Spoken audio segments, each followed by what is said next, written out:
সারা বিশ্বে জরিপ করে দেখা গেছে মেয়েদের চেয়ে ছেলেরা হার্ট অ্যাটাক করে বেশি। আরে কেনই বা করবে না? ছেলেদের মনের মধ্যে বাবা মা ভাই বোন আত্মীয় স্বজন পরিবার পরিজন ভালোবাসা স্নেহের মানুষ তো থাকেই, তারপর আরো কি থাকে? ওই রাস্তা দিয়ে ক্লাস 10-এ পড়া মেয়ে গেলেও তাদের হাড়ের মধ্যে ঢুকে যায়। তারপরে ছাদে যদি পাশের বাসার ভাবি গোসল করে এসে একটু চুলে ঝাঁকি মারে, ওই বয়স্ক ভাবিকে দেখেও তাদের মনের মধ্যে হালচাল হয়ে যাও, সেটাও তাদের মনের মধ্যে ঢুকে যায়।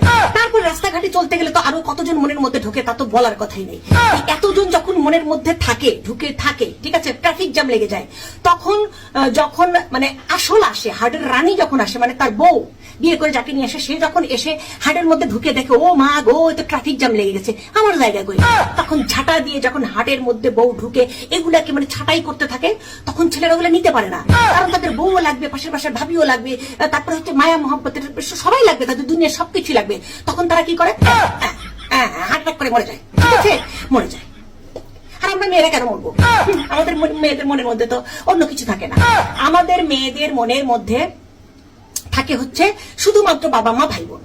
বিয়ের পর আমরা বাবা মা ভাই বোনকে ঠুস করে পার করে দিই, মন থেকে আউট করে দিই, দিয়ে শুধুমাত্র স্বামী আমাদের মনের মধ্যে থাকে, ঠিক আছে। তারপরে কিছুদিন পর দুটা বাচ্চা, ওই স্বামী আর দুটা বাচ্চা কাচ্চা আমাদের হার্টের মধ্যে খুব সুন্দর ফুটবল খেলার মাঠের মধ্যে দৌড়াদৌড়ি করে, আর আমাদের হার্ট ভালো থাকে, আমরা বেশি দিন বেঁচে থাকি। আই ছেলেগুলো আই ভালো হয়ে যা, হাড়ের মধ্যে সঠিক মানুষকে রাখা শেখ, বুঝছিস?